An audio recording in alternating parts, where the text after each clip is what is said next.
বিশ্বনবী সাল্লাল্লাহু আলাইহি সাল্লামের সাহাবী ওমর ফারুক রাদিয়াল্লাহু তাআলা আনহু। আমার বন্ধুগণ, দুনিয়ার জমিনের মধ্যে তার চরিত্রটা কেমন ছিল আমার বন্ধুগণ? আল্লাহর নবী সাল্লাল্লাহু আলাইহি সাল্লাম বলেছেন, কোন একজন ব্যক্তি দুনিয়ার জমিনের মধ্যে আমি নবীর পরে যদি কোনো একজন ব্যক্তি নবী হইতো, তাহলে আমার ওমর দুনিয়ার জমিনের মধ্যে নবী হইতো। কোন সুবহানাল্লাহ।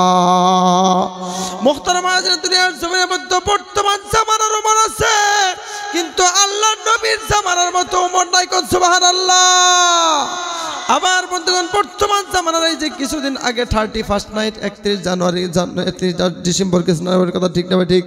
আমার বন্ধুগণ, 31 ডিসেম্বরের মধ্যে অনেক জায়গার বাচ্চাদেরকে দেখা গেছে, অনেক জায়গার যুবকদেরকে দেখা গেছে, তারা কি করছে, হাঁস মুরগিগুলা কিনিয়া নিয়ে কি করছে, ডিজে বাজায় সারা রাত্র মস্তি করছে, মদ খাইছে আর ডিজে বাজাইছে। এমন কথা ঠিক কিনা?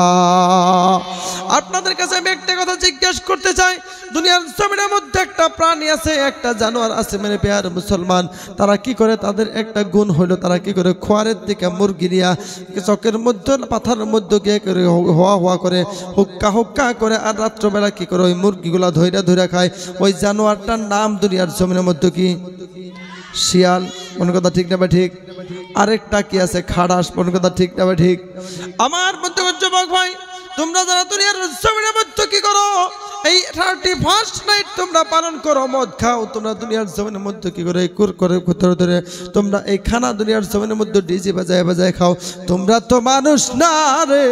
দুনিয়ার জমিনের মধ্যে তোমরা হইলা খাড়াস। বলুন কথা ঠিক কিনা? ঠিক না?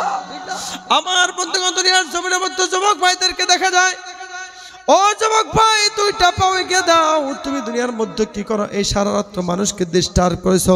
অনেক গর্ভবতী মহিলা দুনিয়ার জমিনের মধ্যে আছে, তোমার এই ডিজের শব্দ সারা রাত্র ঘুমাইতে পারে না মেরে পেয়ার মুসলমান। অনেক ছোট্ট বাচ্চাগুলো দুনিয়ার জমিনের মধ্যে আছে, যারা তোমার এই ডিজের শব্দ, এই গানের শব্দ সারা রাত্র ঘুমাইতে পারে না মেরে পেয়ার মুসলমান। ও যুবক ভাই, এমনও বাচ্চা দুনিয়ার জমিনের মধ্যে আছে, এমনও আল্লাহর ওলি দুনিয়ার জমিনের মধ্যে আছে, এমনও বৃদ্ধ ব্যক্তি দুনিয়ার জমিনের মধ্যে আছে। আল্লাহর বান্দাগুলো রাত্র উঠিয়া তাহাজ্জুদের নামাজ আদায় করছে, কিন্তু তুমি যখন ওই ডিজে বাজাইছো, এই ডিজের আওয়াজে আল্লাহর বান্দার তাহাজ্জুদের নামাজটা ভালো করে পড়তে পারে না। আমার কথা ঠিক কিনা? আমার বন্ধুগণ, দুনিয়ার জমিনের মধ্যে আল্লাহর নবী সাল্লাল্লাহু আলাইহি সাল্লামের সাহাবীরা দুনিয়ার মধ্যে কেমন ছিল মেরে পেয়ারা মুসলমান? আল্লাহর নবীর সাহাবীরাও যুবক ছিল, আবু বকরও যুবক ছিল, ওমরও দুনিয়ার জমিনের মধ্যে যুবক ছিল, দুনিয়ার জমিনের মধ্যে ওসমানও যুবক ছিল মেরে পেয়ারা মুসলমান, আলীও দুনিয়ার জমিনের মধ্যে তোমার আমার মতো যুবক ছিল মেরে পেয়ারা মুসলমান। ও যুবক ভাই, তোমার দুইটা পাও এগিয়ে দাও, তোমার দুইটা পাও ধরে বলে যাই, তুমি ওমরের জিন্দেগিটা তুমি ফলো করো, তোমার জিন্দেগিটা স্বর্ণের জিন্দেগি হয়ে যাইবে, এবং দুনিয়ার জমিনের থেকে বিদায় নেওয়ার পরে জান্নাতের 8টা দরওয়াজা তোমার জন্য খোলা হয়ে যাবে। একবার আওয়াজ দিয়ে বলা যাবে কি সুবহানাল্লাহ। বাজরে খারাপ পাইতে শুন, একটু সময় চলবো ইনশাআল্লাহ। মুহতারাম হাজিরিন, আল্লাহ পাক রব্বুল আলামিন নবী দুনিয়ার জমিনের থেকে যখন চলে গেলেন, আল্লাহর নবী দুনিয়ার জমিনের থেকে চলে যাওয়ার পরে খিলাফতের জামানার মধ্যে আসলেন হযরত আবু বকর সিদ্দিক রাদিয়াল্লাহু তাআলা আনহু। আবু বকর সিদ্দিক রাদিয়াল্লাহু তাআলা আনহু তিনি কি করলেন, যত বৃদ্ধ মহিলা বৃদ্ধ মানুষ ওই মদিনার মধ্যে ছিল, প্রত্যেকজন মানুষের কি করলো, তা খেদমত করার জন্য একজন সাহাবীকে নিয়োজিত করে দিল। আমার বন্ধুগণ, আল্লাহ পাক রব্বুল আলামিন নবীর সাহাবী হযরত আবু বকর সিদ্দিক রাদিয়াল্লাহু তাআলা আনহু, মদিনার মধ্যে একটা কুষ্ঠ রোগী মহিলা ছিল, তার বাড়িটা ছিল মদিনার কোনো এক পাহাড়ের মধ্যে মেরে পেয়ারা মুসলমান। তার ভাঙ্গা একটা ঘর ছিল, তার কোনো ছেলে সন্তান ছিল না। ওই মহিলার জন্য কোনো ধরনের কোনো গোলাম কি করে নাই, কোনো ধরনের কোনো খাদিম কি করে নাই, নির্দিষ্ট করে নাই।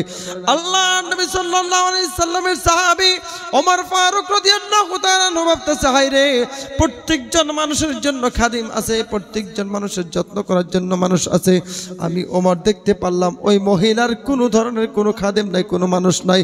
আমি ওমর কি করব, আগামী কাল থেকে ফজরের নামাজটা পড়ে ওই মহিলার বাড়িতে গিয়ে সমস্ত কাজগুলো সম্পাদন করিয়া, সমস্ত কাজগুলো সারিয়া আমি ওমর কি করব, ওই মহিলাকে ওজুর পানি দিয়ে আসবো, সারাদিনের খাবার দাবার ব্যবস্থা আমি ওমর করে দিয়ে আসবো। জোরে চিল্লায় কোন সুবহানাল্লাহ।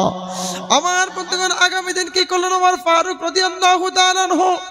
ফজরের নামাজটা পড়িয়া তিনি কি করলেন, ওই মহিলার বাড়িতে পায়ে পায়ে হেঁটে হেঁটে গেলেন। মেরে প্রিয় মুসলমান, ওই মহিলার বাড়িতে গিয়ে বলতেছে, ও মা, ও বৃদ্ধ মা, ও কুষ্ঠরোগী মা, তোমাকে একটা কাজ আমি করে দেওয়ার জন্য আসছি। আমি আজকে থেকে তোমার খিদমত করব, আজকে থেকে তোমার সমস্ত কাজগুলো আমি সাইরা দিব, যত খাবার দাবার ব্যবস্থা সমস্ত কিছু আমি জুগাইয়া দিব।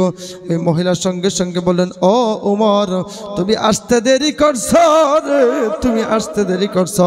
আল্লাহর কোন বান্দা যেন ফজরের নামাজের আগে আসিয়া আমি মহিলার সমস্ত কাজগুলো সারিয়া ওযুর পানি আমাকে দিয়ে গেছে। সুবহানাল্লাহ, আর সুবহানাল্লাহ।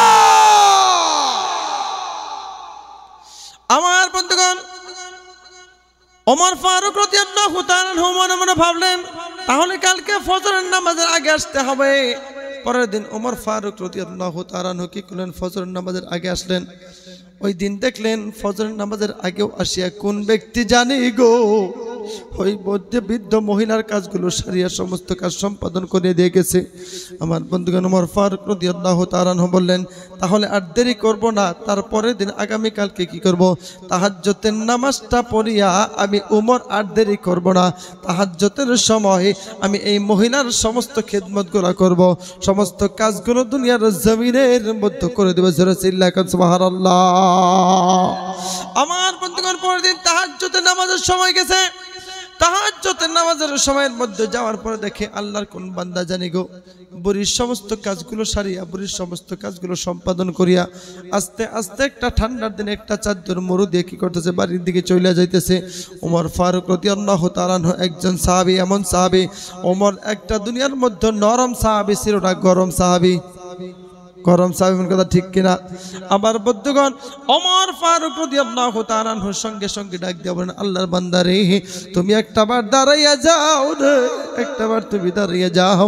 আমি আজকে 3টা দিন ধরে আসি এই বাড়িতে খিদমত করার জন্য, আমি এই বৃদ্ধ মহিলার খিদমত করার চান্স আমি পাই না। আজকে 3 দিন ধরে দেখি তুমি আল্লাহর বান্দার সমস্ত কাজগুলো করিয়া আমি উমরের আগেই তুমি এর বাড়ির থেকে বিদায় নাও। জোরে চিল্লায় কোন সুবহানাল্লাহ। আমার এই কথাটা বলার সঙ্গে সঙ্গে আল্লাহর বান্দা দাঁড়িয়ে গেলেন। আল্লাহর বান্দা দাঁড়িয়ে যাওয়ার পরে ওমর ফারুক রাদিয়াল্লাহু তাআলা তার কাছে গিয়ে দাঁড়াইলেন, মুখটা খুঁজে দেখলেন অন্য কোনো ব্যক্তি নয়, মদিনার খলিফা আল্লাহর নবী সাল্লাল্লাহু আলাইহি সাল্লাম, যার কথা বলেছেন দুনিয়ার तमाम মানুষের সমস্ত উম্মতের ঈমানের পাল্লা যদি একটা দিকে রাখা হয় আর আবু বকরের ওমরের পাল্লাটা যদি একটা দিকে রাখা হয়, আমি নবী করিম সাল্লাল্লাহু আলাইহি সাল্লামের সাহাবী আবু বকরের ঈমানের পাল্লাটা ভারী হয়ে যাবে। সেই আবু বকর কি করছে, দুনিয়ার জমিনের মধ্যে ঠান্ডার মধ্যে তাহাজ্জুদের নামাজের সময় আসিয়া মহিলার সমস্ত কাজগুলো সম্পাদন করিয়া বাড়ির দিকে চলে যাইতেছে। জোরে চিল্লায় কান্না সুবহানাল্লাহ। আমার বন্ধুগণ, ওমর ফারুক রাদিয়াল্লাহু তাআলা আনহু দুই চোখের পানি ঝরঝর করেছে, দিনের কান্না করতেছেন, হাই গো ইয়া আবু বকর, আপনি দুনিয়ার জমিনের মধ্যে তো মদিনার একটা শাসন করতাম, মদিনার খেলাফত কর্মধারী মানুষ আপনি, তারপরে আপনি কিসের জন্য এই মহিলার খিদমত করতে আসেন?